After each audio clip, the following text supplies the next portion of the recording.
My name is Mary. I turned 35 this year on a warm summer day when birds were chirping happily. One day, I was asked to go to the president's office. The president is actually my mom. I accidentally called her mom instead of boss because I was surprised. She seemed annoyed by the heat and didn't even look at me when she spoke. She said she's giving the company to my sister and firing me. It was hard to believe what I heard because the sun was so bright. I probably looked really shocked. My mom, looking frustrated, finally looked at me and repeated that I'm fired because she doesn't want me around since I'm not as attractive as my sister. She said I had to leave by the end of the month. Then she went back to her work as if our conversation was over. I felt confused and hurt as I sat there, listening to the birds outside. My mom even scolded me for still being there and told me to go back to work. I walked away from the office feeling like a robot, saying excuse me as I left and closing the door behind me. Our company is pretty small, just a 2-story building, and we're in the demolition business with about 10 people working here. It's a family business, with my mom as the president, my aunt and her husband as the top managers, and my mom's cousins as other important managers. But my mom always had the most control. After I finished high school, I got a job at an accounting firm. But when I turned 25, my mom said we needed an accountant at our family business. She basically guilted me into joining, saying I shouldn't abandon my family. And when I started, I didn't just do accounting work. My mom gave me all sorts of jobs, from paperwork to sales, whenever we were short-staffed. Basically, I did a bit of everything at the company. Even though the work was tough, I tried my best not to be a burden to anyone. I worked long hours and somehow managed to keep up with everything for the past 10 years. On the other hand, my sister Lucy, who was supposed to take over the company, is 3 years younger than me at 32, and she only started working here 2 years ago. Lucy had been jumping from one job to another, always saying they weren't right for her. When she turned 30, she stopped looking for work and spent her days relaxing at home. Then, my mom decided Lucy should work at our family business and made her an executive director. Even though I've been working at the company for 10 years, I'm still just a regular employee. Everyone noticed how differently my sister and I were treated, but I wasn't surprised. My mom has always liked Lucy more, even when we were kids. She gave Lucy all the nice clothes and toys she wanted and always said how cute she was. But I got hand-me-downs and wasn't paid much attention to. As a child, I didn't understand why my mom treated us differently. I worked hard in school and helped out at home, hoping to get her attention. But even when I got top grades, she barely noticed. At one point, I even thought about getting plastic surgery because I believed that if I looked prettier, my mom would pay more attention to me. But my aunt, who is my mom's sister, saw me feeling this way and explained why my mom ignored me so much. When I was in high school, I was told that my dad had died. But the truth was, when Lucy was born, my dad left my mom for another woman from his job. This woman was older than my mom and supposedly not as pretty, but she had a similar vibe to me. My aunt told me that my mom was too proud to admit that my dad left her for someone who wasn't as attractive as she was. She seemed kind of satisfied telling me this, like she enjoyed seeing my mom in a tough spot. My aunt wasn't particularly stunning herself. She took more after our side of the family, but she was good at her job and often used her charm to get ahead. My mom took over the family business when she was 32, after my dad left. She used her looks to attract and keep lots of clients, which really helped the business grow. Plus, there was a lot of demand for demolition work at that time because many buildings needed tearing down. So my aunt's family and my cousins couldn't really stand up to my mom. Lately, the cost of getting rid of industrial waste and moving it around has gone up, and it's been hard to balance how much it costs to demolish buildings with what we actually make. Our company isn't the only one struggling, the whole industry is having a tough time. It's been a challenge just to pay our employees every month. And now, my younger sister has joined the company as an executive director, adding to the mix. I wondered how my mom planned to pay my sister's salary, but she just said, "We'll cut your pay to cover hers. We're family, so it's natural, right?" I pointed out that even if they cut my pay, it wouldn't be enough to give my sister the salary of an executive director. But my mom didn't care. She told me it was my problem to figure out. I timidly suggested that maybe my sister should start as a regular employee. My mom gave me a harsh look and scolded me, saying, "Who do you think you're talking to? This isn't your business to interfere with." At that time, we all lived together. My sister didn't contribute anything to the household, while I paid $1,500 each month to help out. I've been helping around the house since I was young to support my busy mom, but my sister never did anything, acting like it was normal. "Hey sis, is dinner ready yet?" Lucy would ask when I was working late. When I told her to make her own food because I was busy, she'd say, "But I don't know what to cook. You're the one who knows the kitchen best, right?"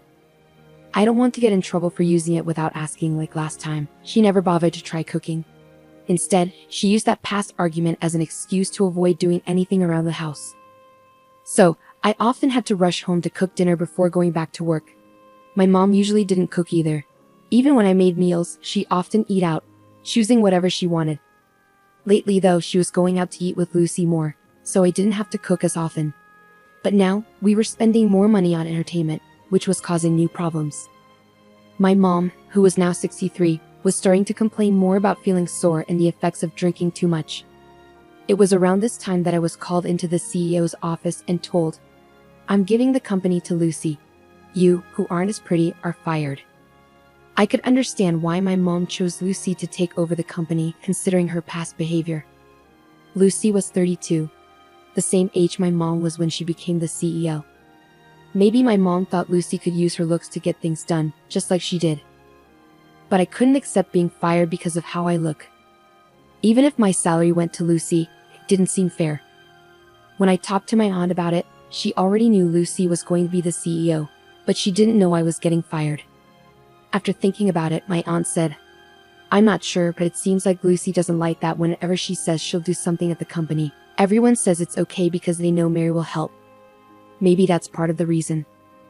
No, it's because everyone stopped asking Lucy for help since she always does a messy job, right? Lucy was really bad at her job. She often missed deadlines, messed up phone calls, and made lots of mistakes in her work. Even though she had some experience, she didn't seem to realize how bad she was.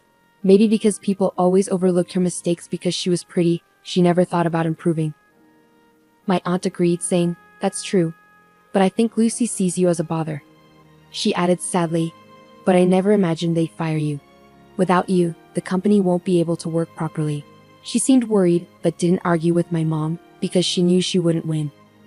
I felt disgusted knowing my aunt was related to me by blood. "So basically, both my mom and sister hate me, right?" I said bitterly. My aunt didn't know what to say, so she suggested, "Well, your mom is terrible, but maybe you'd be better off working somewhere else with all your skills. It's a waste to stay here." Standing in the car, bathed in the red glow of the summer evening, I stared into the distance and felt a sense of relief. Maybe it was okay to let go. I turned to my aunt and said, "You're right," with a big smile on my face. It was the first time I'd smiled genuinely since I started working at the company. My aunt looked a bit confused by my smile, but she returned a sad smile. As I worked on handing over documents and organizing files so that anyone could understand them, the end of the month came quickly. When I went to the CEO's office to resign on time, the sound of birds was gone, and my mom and sister were happily chatting. "That sales guy definitely has a crush on you. You, that bald guy?" "No way." They laughed loudly, not realizing I was there. When I cleared my throat, they finally noticed me. My sister looked at me curiously and said, "What's up?" "We don't need dinner tonight. I'm quitting today. Thanks for everything," I told them. "Oh, is it today?" "I forgot." My sister laughed again. I felt relieved knowing I wouldn't have to see them anymore. "I'm moving out too, so take care," my mom replied mechanically, with no emotion. I closed the door, and from inside, I heard my sister say, "Now we won't have to deal with that annoying face anymore." In my heart, I whispered, "Just you wait," and left the company I'd been at for so long. A week later, after finishing some paperwork for school, I checked my phone and saw 14 missed calls from my mom in just 2 hours. I didn't call her back because I had a bad feeling about it. I put my phone on silent and went home after finishing my other tasks. The missed calls from my mom kept piling up, and when I checked the next morning, there were a total of 80 missed calls. The last one was after 2 a.m. But I didn't even consider calling her back. She was like a stranger to me now, and I didn't want to hear her voice at all. I even had thoughts that if I heard her voice, I might end up doing what she wanted. After all, she had controlled me for 35 years. So I ignored her calls with all my strength, trying to break free from her influence. I could have blocked her number, but I thought keeping the calls might be evidence of her behavior if something happened. At first, Getting almost 100 calls a day was tough, and I hated seeing them come in. But over time, I started feeling satisfied, imagining my mom's frustration with each unanswered call. It made me realize just how badly she had treated me. The year went by like this, and eventually the calls from my mom stopped. I had no idea what was going on with her. During this time, I worked part-time while studying online to become a tax professional, and I passed all the exams. I recently got a job at a top tax consulting firm. My experience in the very tasks I did at my mom's company helped me see the bigger picture, which was a big advantage in my new job. I was grateful for all the hard work I'd done at my old company over the past 10 years, especially now. The people at my new job are great, and we all work together well. It's a big change from my old job. When I was left to figure things out on my own, pushed around by my mom and sister, I spent countless nights researching and working alone. One day, while I was leading a fulfilling life, I had to visit a client near my mom's company. As I passed by, I noticed the windows were dirty and the plants I used to care for were withered. On my way back, I bumped into my mom coming out of her company. When she saw me, she shouted, "Ah!" and rushed towards me. Expecting her to scold me, I instinctively covered my face with my bag. But to my surprise, she spoke to me in a sweet tone, asking where I'd been and if I'd changed my phone. It seemed like she hadn't even considered that I might not want to talk to her because I disliked her. Given everything she'd done to me, I couldn't help but wonder about her thought process. Ignoring my confusion, she continued, "Oh, but it's a good thing I saw you. Look at the state of this company. It's awful, isn't it? You can start working here again from tomorrow. I'm not mad, you know. So I forgive you for leaving a year ago. Please come back to work tomorrow." It took me a moment to process what my mom had just said. Did she only see me as a little child who adored her? Mom, I'm already working at another company, and I'm happy there," I said hesitantly. But instead of understanding, her face twisted into anger, and she yelled, "What? You're telling me you're working somewhere else while our company is struggling? I don't care about other companies, you belong to me, got it?" Causing a scene in the street. "Wait a minute, you're the one who fired me, remember? What about Lucy? What happened to her?" I asked. My mom snorted and said, "Oh, Lucy. I thought she'd be useful, but she got caught having affairs with 3 men from our main client. Our business with them ended quickly. I tried putting her in clerical work, but she couldn't even clean properly and was useless at accounting. Because of her, we couldn't even hire someone else." After venting her frustrations, my mom turned to me with a grin. "That's why it's your turn, Mary. Ever since you left, the office has been a mess. I need you to take responsibility." I had made a thorough handover manual before leaving and explained everything to Lucy. But I doubted Lucy had even looked at it, and I was sure my mom hadn't heard anything about it either. And even if she did, she'd probably pretend to forget.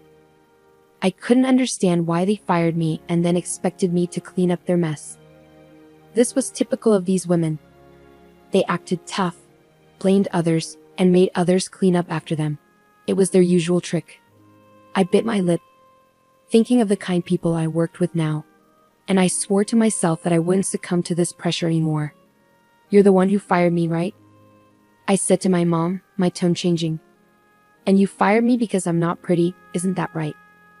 A crowd had gathered around us, intrigued by our argument. My mom seemed startled by my sudden assertiveness. "Did I say that? Are you sure you didn't misunderstand?" she stammered, aware of the onlookers. "No, I heard it loud and clear. You're giving the company to my beautiful sister and firing me, the ugly one," I declared boldly. "I don't get it. I've been working hard at the company for 10 years, but you suddenly decide to give the company to my sister, who hardly does any work, after just 2 years. Your judgment is questionable," I stated firmly. The crowd started to murmur in response. "Can that really happen? That's not fair. Are they even related? Is she her own mother?" Some even started filming us, but I was too angry to care. As my mom began to sweat and pale under the accusing stares, she panicked. "Mary, you're misunderstanding. Let's go inside," she urged. "Misunderstanding? What's there to misunderstand? If you didn't say it, just say it clearly," I retorted. When my mom stayed silent, the people around us started saying, "She's silent, so it must be true. That's unbelievable." Then something snapped in my mom. She started yelling, "Shut up. It's all your fault for being ugly and miserable. Ugly people should know their place and obey what beautiful people say. That's all you're good for. People around us were shocked by my mom's outrageous behavior and quickly started uploading their videos. The headlines read, "Ugly woman obeys beautiful woman." The video went viral, reaching my mom's clients, who promptly cut ties with her. It turned out that in the year after I left the company, they were involved in shady activities like fraud and tampering with accounting books. When the video spread, everyone was eager to distance themselves. As a result, the company went bankrupt. My mom and sister, now without income, came to my apartment, but I didn't let them in.